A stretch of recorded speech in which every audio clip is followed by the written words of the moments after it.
Yo, what's up? Welcome back to another episode of The Sauce. So I'm uploading these videos a day early. I'm recording these on Wednesday night because obviously we'll all be with our families for Thanksgiving.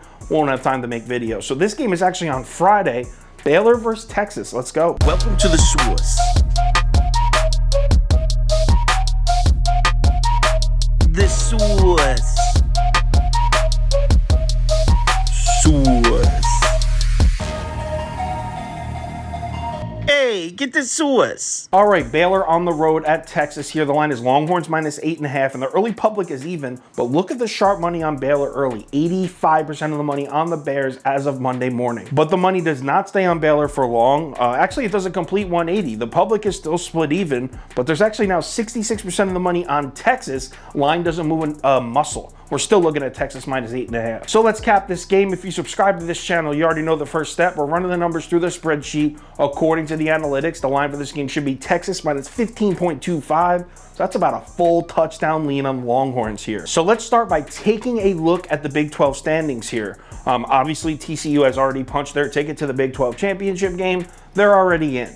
But Texas is not out of it. They beat Kansas State earlier in the year, so if Texas wins this game against Baylor and Kansas State loses their game against Kansas, Texas will backdoor their way into the Big 12 championship.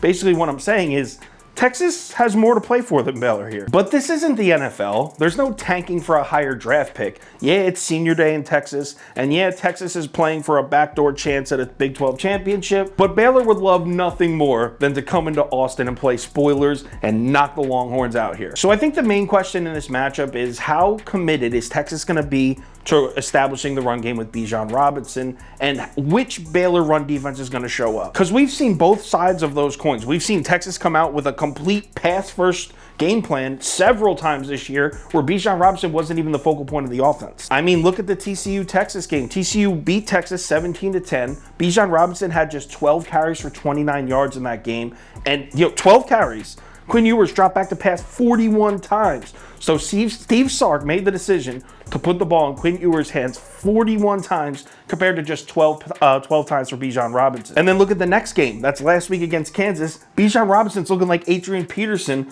25 carries, 243 yards, and 4 touchdowns. Quinn Ewers drops back to pass just 21 times. So that's night and day, completely different offensive game plans there. So my question is, which one's going to show up? How is Steve Sark going to coach this game against Baylor? And I have the same question about the Baylor defense, specifically the run defense.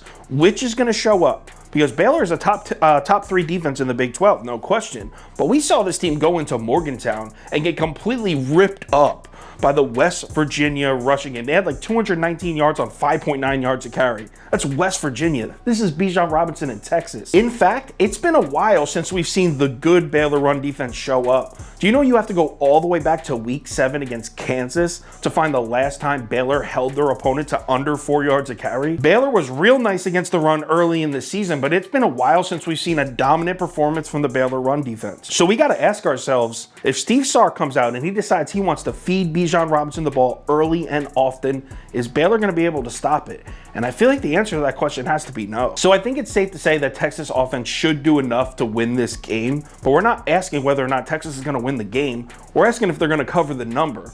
So why don't we take a look at Texas defense against Baylor offense? Remember how I just said you got to go all the way back to week 7 to find the last time Baylor held an opponent to under 4 yards a carry?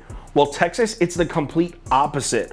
Want to know the last time a team rushed for 4 yards a carry or more against Texas? You got to go all the way back to week 2 against Alabama. Nobody runs the ball on Texas. And they've played some good rushing attacks in that span, by the way. UTSA can run the ball, Oklahoma, obviously, Kansas State, TCU, Kansas.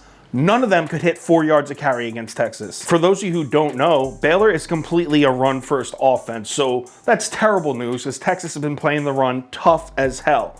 The good news for Baylor, Blake Shapen is more than capable of making plays through the air. So it's not like if you take away the run game, Baylor's all of a sudden useless. Blake Shapen can make plays. But we've also seen that go completely wrong for Baylor. Oklahoma State's defense held Baylor to just 3.7 yards a carry, forcing Blake Shapen to drop back a pass 40 times. He threw 2 picks and they lost 36-25. Then look at the Kansas State game. Kansas State took away Baylor's run game, forced Blake Shapen to drop back to pass and win the game with his arm.